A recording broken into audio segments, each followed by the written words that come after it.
Nah, siapa yang gak malu ya ketika Ridwan Kamil berkampanye di Pancoran, bahkan ada warga yang berteriak minta beras. Ya, kalau kita lihat ya pada Pilpres yang lalu, siapapun yang didukung oleh Presiden Joko Widodo itu bahkan juga banyak sekali ya bansos-bansos beras disebar ketika menjelang Pilpres yang lalu. Nah, otomatis masyarakat itu langsung lekat di pikiran, yaitu ketika ada pemimpin yang didukung setidaknya oleh Presiden Joko Widodo dan bahkan juga Gibran, pasti akan lengkap dengan bansos dibagikan. Tetapi juga sampai saat ini tidak ada bansos ya, karena kemungkinan lebih ketat, dan pasti juga akan dilaporkan ke KPU kalau ada pemberian bansos sembako dan lain sebagainya, karena memang tidak diperbolehkan ya pada saat mendekati pilkada, saat mendekati pencoblosan.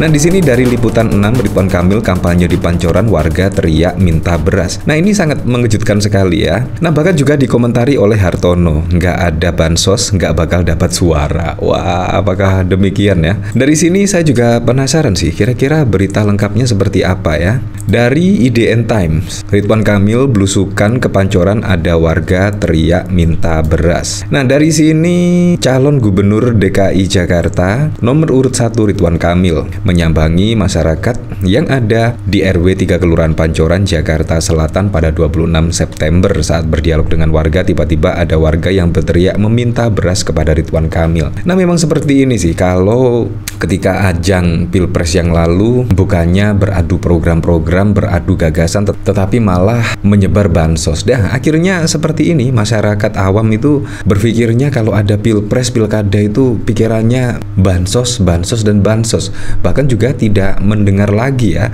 apa namanya program-program, apa namanya gagasan-gagasan dan lain sebagainya.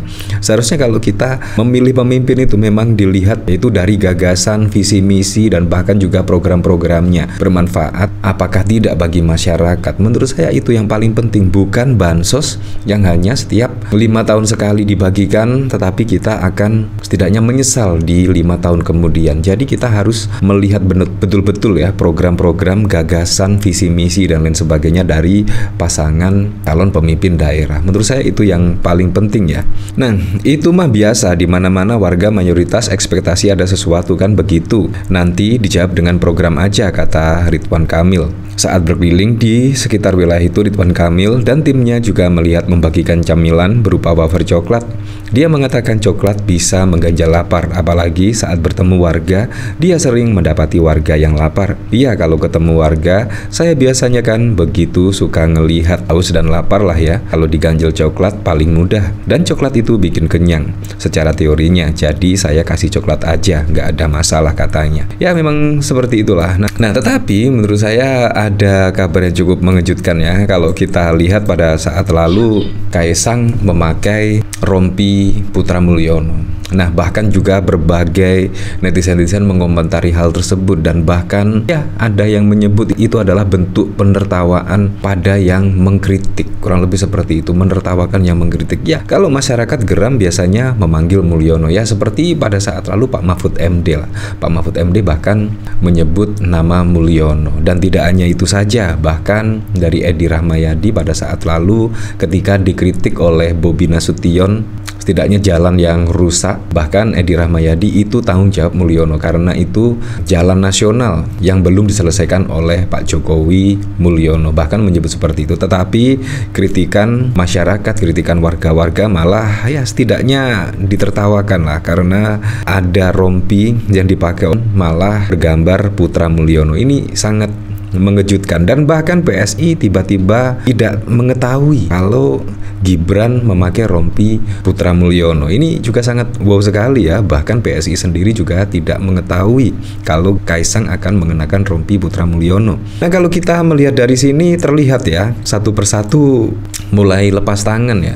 Apalagi kalau kita lihat banyak yang mencibir ketika Kaisang mengenakan rompi Putra Mulyono. Banyak yang mengkritik dan bahkan itu bentuk dari perlawanan ya. Kritikan dari masyarakat seharusnya didengar, bukan malah diledek. Ketua DPP Partai Solidaritas Indonesia, Ceril, menyatakan partainya tidak memiliki informasi mengenai rompi Putra Mulyono yang dikenakan oleh Ketua Umum PSI, Kaisang Pangarep saat belusukan di Desa Daru, Kecamatan Jambe, Kabupaten Tangerang pada 24 September. Ceril menekankan bahwa Kaisang tiba-tiba mengenakan rompi tersebut saat melakukan belusukan. Kita nggak tahu juga, itu Mas Kaisang yang tiba-tiba pakai saat belusukan siang tadi, ujar Ceril kepada Kompas.com pada Selasa malam. Iya, PSI tidak tahu tambahnya. Rompi yang dimaksud berwarna hitam dengan tulisan Putra Mulyono berwarna pink itu di bagian punggungnya serta siluet seseorang yang menyerupai Presiden Joko Widodo. Mulyono sendiri merupakan nama yang digunakan untuk Jokowi di masa lalu, sedangkan Kaisang adalah putra bungsu dari Presiden Joko Widodo. Ini juga sangat mengejutkan sekali ya, ketika reaksi publik sangat geram sekali dan akhirnya memilih tidak tahu. Bahkan saat lalu juga ada dari cuitan kader PSI itu bahkan menyebut Kaisang belusukan dan rompi di belakangnya itu bertuliskan Putra Mulyono, sangat bangga sekali. Tetapi ternyata komentar-komentarnya dari para netizen-netizen itu sangat berbanding terbalik, malah seolah-olah marah lah. Ya, tapi memang kita kembalikan lagi ke masyarakat. Yang jelas katanya sih PSI tidak tahu kalau Kaisang memakai rompi Putra Mulyono saat belusukan. Nah, sangat wow sekali lah.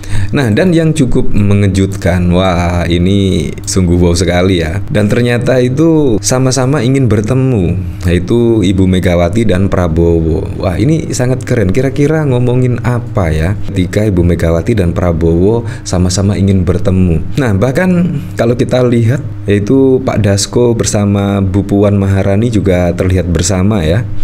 Nah, Ketua DPP Partai Demokrasi Indonesia Perjuangan Puan Maharani mengungkapkan Ketua Umum PDIP Megawati Soekarno Putri dan Presiden terpilih Prabowo Subianto sama-sama ingin bertemu. Pertemuan kedua tokoh tersebut dipastikan sebelum pelantikan Prabowo Subianto dan Gibran Rakabuming Raka pada 20 Oktober mendatang. Yang bisa saya pahami, beliau berdua sama-sama berkeinginan untuk bertemu, kata Puan di Gedung Nusantara II Kompleks Parlemen Senayan, Jakarta pada 26 September. Puan pun menampik jika disebut Megawati dan Prabowo masih sama-sama menunggu kesediaan satu sama lain untuk bertemu. Menurutnya, belum terselenggaranya pertemuan itu lantaran kepadatan agenda masing-masing. Dan beliau berdua pasti mempunyai jadwal yang sama-sama sibuk, ujarnya. Kendati demikian, dia memastikan akan segera menggelar pertemuan antara Megawati dan Prabowo. Pertemuan akan dilakukan di waktu yang tepat. Soal pertemuan, Puan pun tak bisa membocorkan pertemuan di tempat asik, pungkasnya. Ya, seperti itulah. Jadi sangat wow sekali ya. Ya, tapi kita kembalikan lagi ke masyarakat. Menilainya seperti apa? Yang jelas saya berharap pada pilkada serentak besok bisa berjalan dengan aman, berjalan dengan lancar, dan yang paling penting berjalan dengan transparan, jujur, dan juga adil.